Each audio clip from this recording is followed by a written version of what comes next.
In the quiet, sun-dappled vastness of a Northern California forest reserve, a legend walked softly for over 40 years.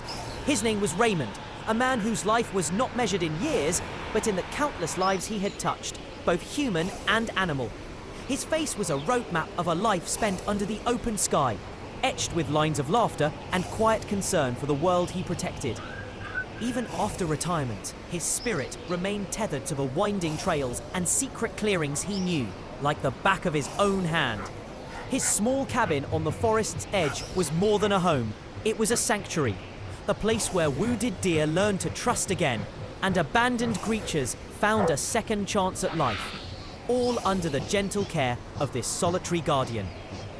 It was on one of these merciful missions, under a brutal sun that pushed the temperatures to a scorching 104 degrees, that Raymond's own heart, which had held so much compassion for others, finally faltered. He had driven deep into the woods to check on a wild deer injured in a recent storm, and there, beside his faithful green truck, he stumbled and fell. The silence of the forest, which had so often been a comfort to him, became the witness to his final moments. Though fellow rangers rushed to his aid, the help arrived too late. The news of his passing spread through the community like a cold wind, leaving a profound silence where once there had been a steady, reassuring presence. In accordance with the wishes he had long held, his funeral was not held in a distant city cemetery, but in the very heart of the world he loved.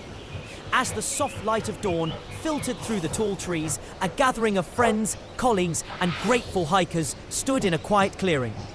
It was in this moment of collective sorrow that a figure emerged from the deep shadows of the pines.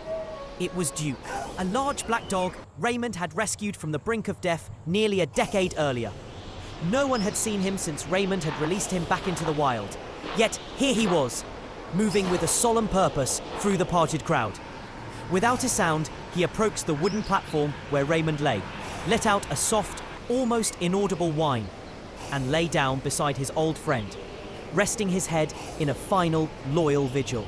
He followed the procession to the gravesite, a silent mourner among the heartbroken.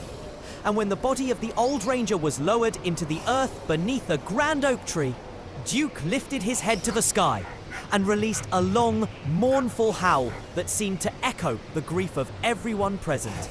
It was a sound that resonated through the very soul of the forest, a raw and beautiful tribute. In the days that followed, Duke kept watch, refusing to leave the fresh mound of earth. He became a living monument to a love that transcended even death, a permanent reminder that kindness is never forgotten, and that true loyalty endures long after the last goodbye.